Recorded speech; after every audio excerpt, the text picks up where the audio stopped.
जय गुरुदेव, जय माता महाकाली। दोस्तों, हम भगत जी आप सभी लोगों का आदरपूर्वक स्वागत करते हैं। दोस्तों, कई बार साधनाएँ कर चुके हैं, लगातार साधनाएँ की जा रही हैं, लेकिन अभी तक सफलता नहीं मिली है। इसका क्या कारण है और क्या कारण हो सकता है? दोस्तों, कई बार हमारे पास लोगों के फ़ोन आ रहे थे, मैसेज आ रहे थे, कॉल्स आ रहे थे और ज़्यादा से ज़्यादा लोग संख्या में पूछ रहे थे कि भगत जी, गुरु जी, हम कई प्रकार की साधनाएँ कर चुके हैं, या हम गलत हैं, या हमें गुरु की मतलब की प्राप्ति सही नहीं हुई है। इसमें क्या रीज़न हो सकता है? तो दोस्तों, यदि आप मतलब कि ये वीडियो सही ध्यानपूर्वक देख लोगे, समझ जाओगे, तो आपको मतलब थोड़ा बहुत समझ में आ जाएगा। तो आपको मतलब गलती मतलब ये दिखेगा कि मतलब इसमें आपको ये समझ में आ जाएगा कि मैं कहाँ पर चूक हो रही है हमारी, हम कहाँ चूक रहे हैं, हम कहाँ गलती कर रहे हैं। यदि ये समझ गए तो साधना तो पक्की सफलता मिलनी ही मिलनी है।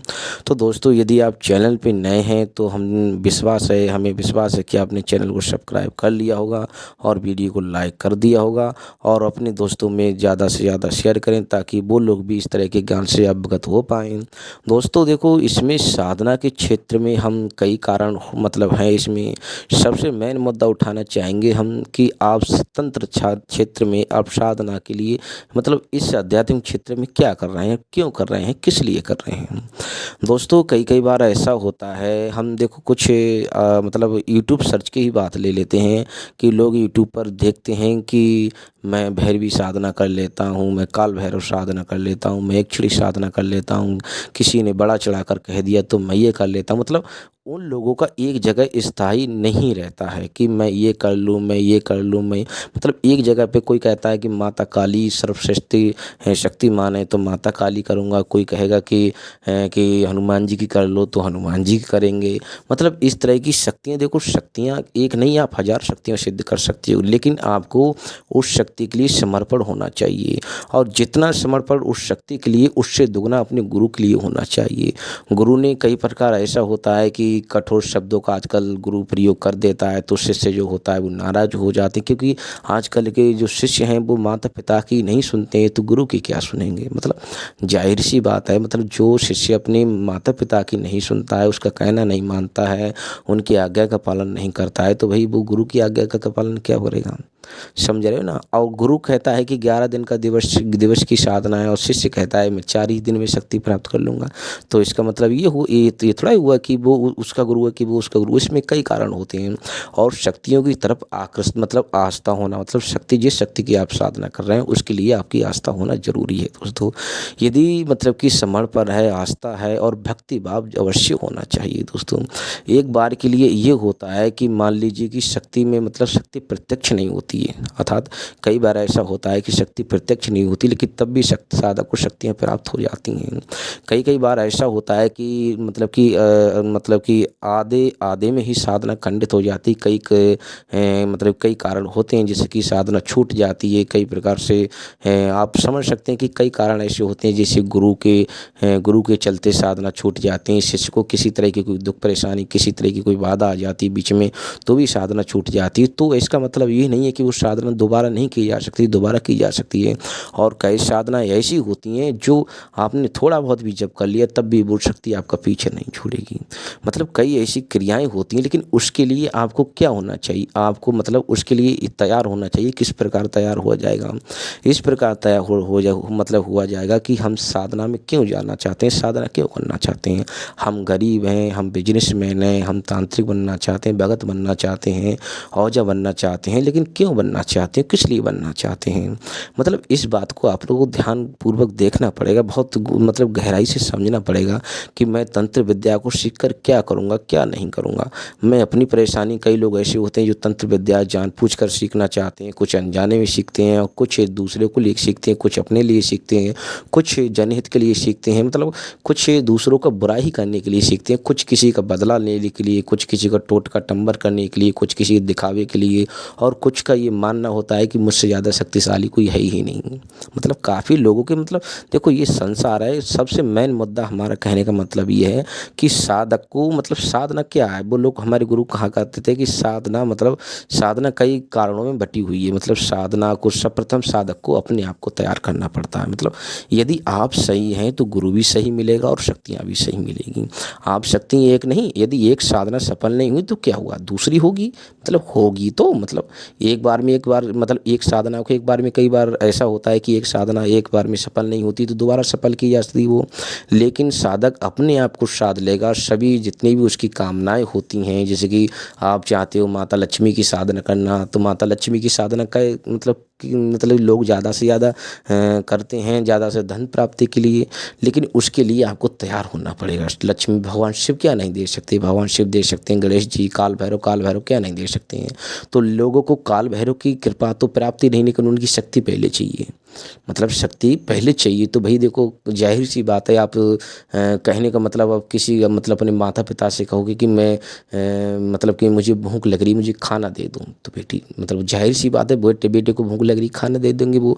अब आप कहोगे कि मुझे मतलब कि मतलब उस तरह के आप शब्दों का प्रयोग करोगे, मतलब उस हिसाब से आप कहोगे मतलब कि माता पिता को अगर उसी हिसाब से कहोगे, आप समझ सकते हैं तो देवी देवता स्वतः ही दे देते हैं। अगर आप याचक बनकर यदि सही भगत की तरह बिहेव करोगे आप, तो सब कुछ मिला। इसमें कई कारण होते हैं कि साधना सफल, लेकिन मेन मुद्दा ये उठता है यदि आप खुद सक्षम हो।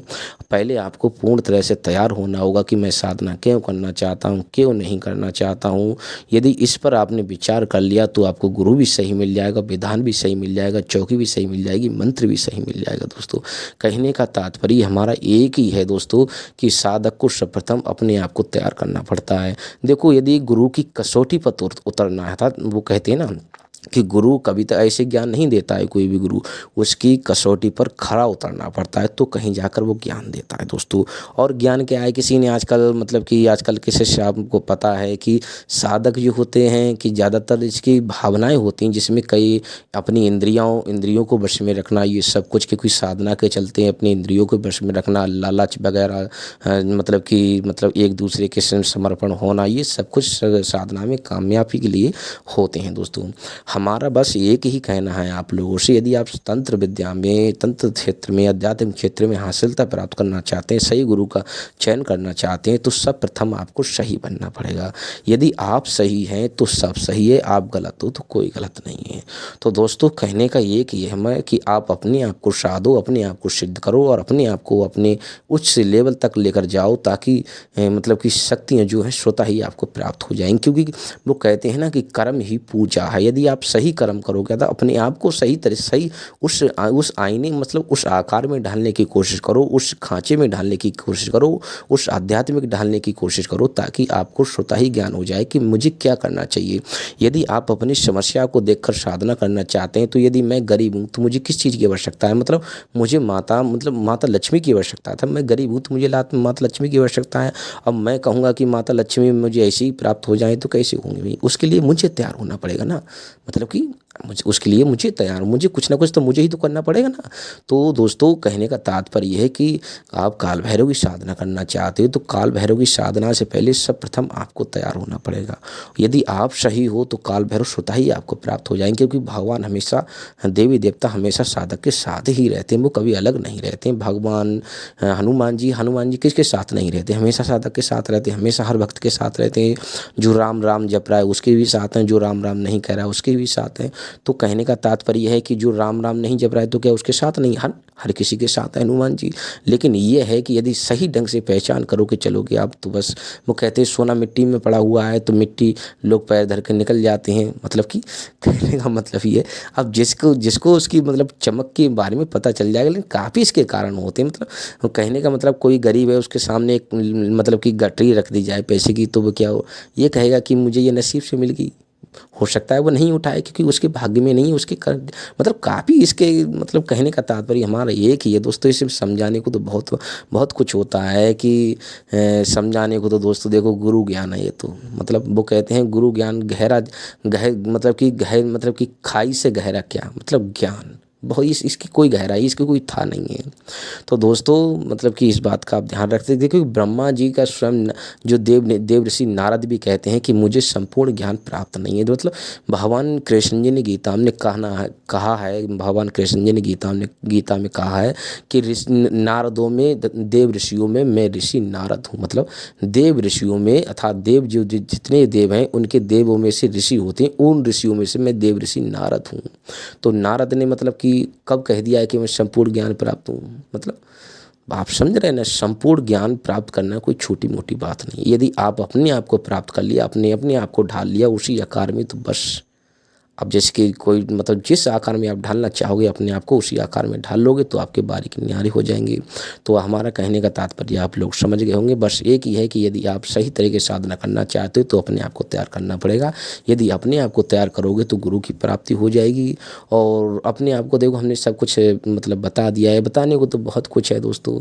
काफ़ी लोग कहेंगे तो आप कॉल मैसेज कर सकते हैं, हम आपको बता देंगे। और दोस्तों हमारे द्वारा किसी भी तरह की सामग्री का विक्रय नहीं किया जाता है।